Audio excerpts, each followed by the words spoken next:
जो आवडे मनाला, आपल्या मनाला जो काय जण म्हणतो देवच नाही, मग माझ्या मनाला आवडते. कुठं आहे मन? दाखव मन. तू म्हणतो ना माझं मन, कुठं आहे मन? दिसतंय का मन? अरे तसंच ते पण आहे पण दिसत नाही.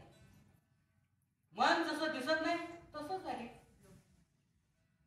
लाईट ही तार असते याच्यामध्ये, आता इथून ही तार केवढी आहे बघा, ती वायर तिथं गेली आणि तिथून एवढा मोठा प्रकाश पडला, त्याच्यात दिसते का आपल्याला? नाही.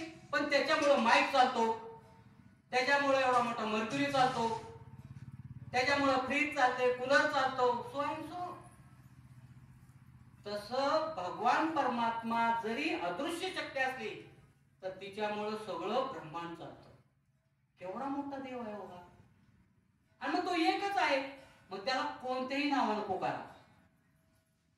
तुम्ही ज्या नावानं हाका मारता ते त्याला आवडतं. आणि त्यातले त्यात आपल्याला संतांनी जे सांगितले, उघडा मंत्र दिलाय, राम कृष्ण हरी.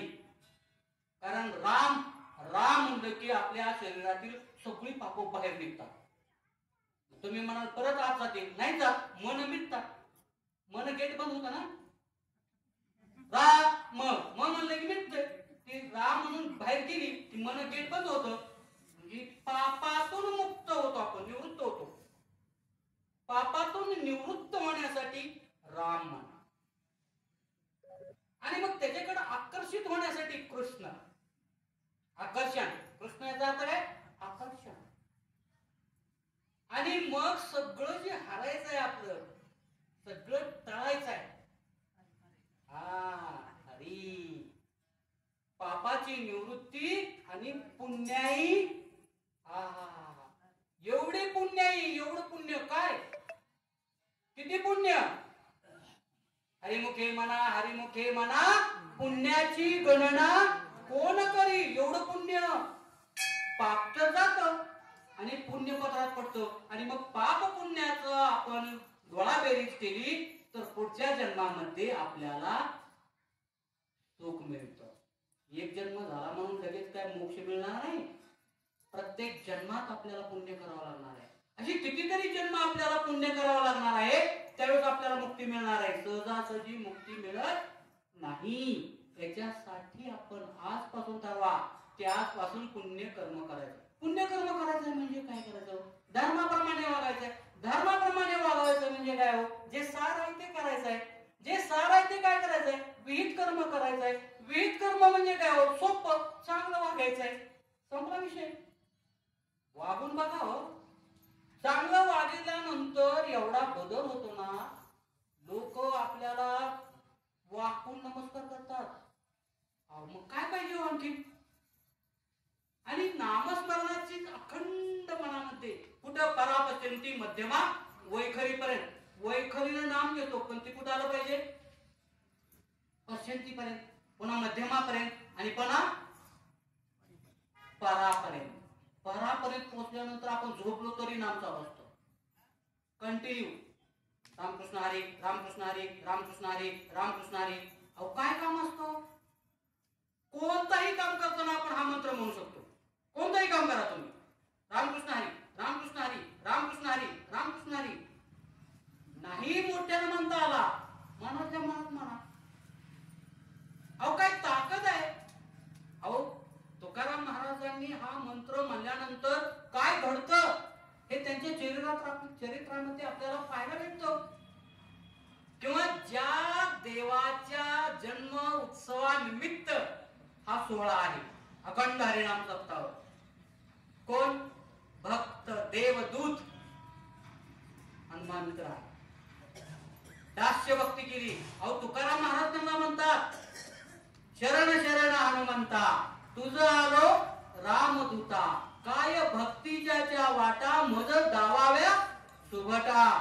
अहो केवढे तुकाराम महाराज, त्यांचा केवढा अधिकार. ते तुकाराम महाराज आपल्या हनुमंतरायाला म्हणतात की हनुमंतराया मी तुला शरण आलेलो आहे. अहो कोणाला शरण आलेले आहे? हनुमंतरायाला. कोण हनुमंतराया? अहो जो हनुमंतराया सीतेचे शुद्धीकरण शोध लावतो, सीता मातेला हुडकून काढतो, रावणाची लंका उद्ध्वस्त करतो,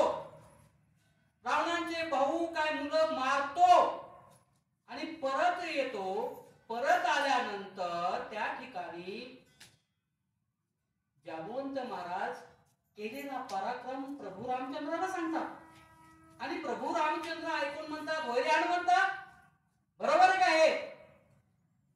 हनुमंतराय गप्प बसतात, काहीच बोलत नाही. अरे हनुमंता बोल ना, ही पराक्रम तू केला ना? गप्पच.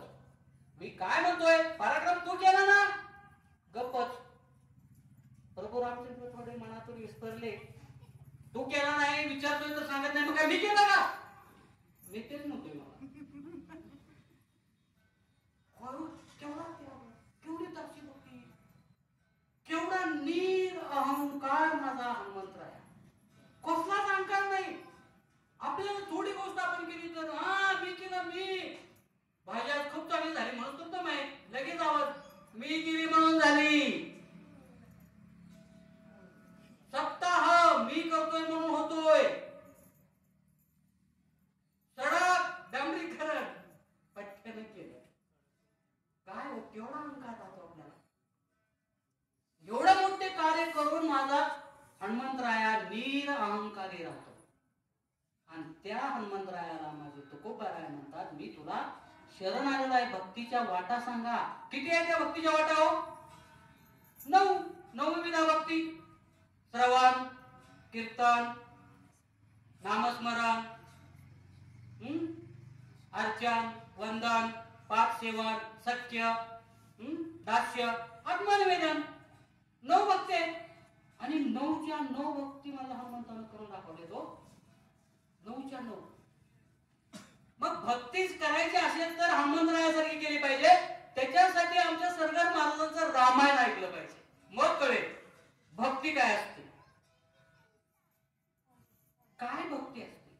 आणि मग तशा पद्धतीची भक्ती जर केली, ते तुम्हाला सांगतो, तुकोबारायांचं कीर्तनामुळं एक त्यांचा 14 टाळकऱ्यापैकी एक टाळकरी होता. त्याचं नाव माझ्या लक्षात नाही, पण तो सोनार काय होता. आणि त्याची पत्नी म्हणती, ह्या तुकाराम महाराजांचा नादाला लागल्यापासून नवरा बिघडला. आणि बिघडला म्हणून तिला राग आला. आणि राग आल्यानंतर तिनं काय करावं, तुकाराम महाराजांना घरी बोलावलं. पूर्वीचा काळ सांगतो, पूर्वीच्या काळामध्ये जर आपल्या पाहुण्यांना अतिथी देवो भव असं मानत होते पूर्वीच्या काळात. आणि मग त्या ठिकाणी अतिथी आल्यानंतर त्याला स्नान वगैरे घातलं जात होतं. सुंदर पुरणपोळीचा स्वयंपाक करून घातला जात होता. आणि तुकाराम महाराजांना त्या ठिकाणी तिनं ते बोलवल्यानंतर तिनं उकळलेलं पाणी साक्षीनं धरून तुकाराम महाराजांच्या पाठीवर ओतलं. काय झाली असेल अवस्था. तुकाराम महाराज म्हणले, जळे माझी काया लागला उणवा, धाव रे माझ्या पांडुरंगा. केवढा धावा केला महाराजांनी एका क्षणात. ते पाणी थंड, काही सुद्धा महाराजांना झालं नाही. उलट जेवण करून महाराज ऐटीत निघून गेले. आणि हिच्या मात्र अंगाला अशा गाण्या आल्या म्हणतात, काय विचारू नका. आणि त्यावेळेस तिच्या नवऱ्यानं रामेश्वर भट्टांना विचारलं, आता याच्यावर उपाय काय? तर म्हणले, काय नाही, आंघोळ जिथं घातली महाराजांना तिथला चिखल लावा. तिथला चिखल लावला तिच्या अंगाला आणि ती पहिल्यासारखी झाली. आणि पुन्हा नवऱ्यासारखीच तुकाराम महाराजाची ती सेवा करू लागली. हो, नामस्मरणाचं महत्व आहे. अहो, नामस्मरण घेऊन पहा, मागे पुढे उभा राहे सांभाळतो. अहो, राहतोच तो, 100% राहतो, फक्त मनापासून, अंतःकरणापासून. पण त्याच्यासाठी अधिकार असला पाहिजे आपल्याकडे. कोणता? शुद्ध मती. बुद्धी कशी असली पाहिजे आपली? शुद्ध. सुमन. आपलं मन कसं असलं पाहिजे? पवित्र. आणि आपण अनिंदक असलं पाहिजे. अनिंदक. पुढं माणूस जायचं, मागं वाटा करायला सुरू होतं. पुढे एखादी गेली बहीण की मागच्या बहिणीचं चालूच झालं. अशानं देव पावायचा नाही. देव भाजीपाला नाही.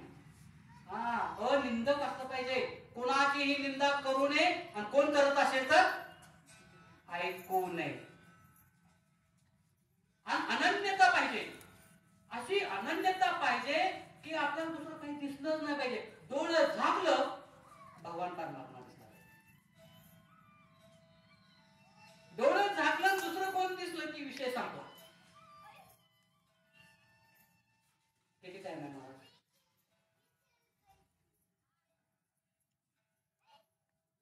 पाच मिनिट. 5 मिनिट. कारण मी घड्याळ वगैरे वापरत नाही.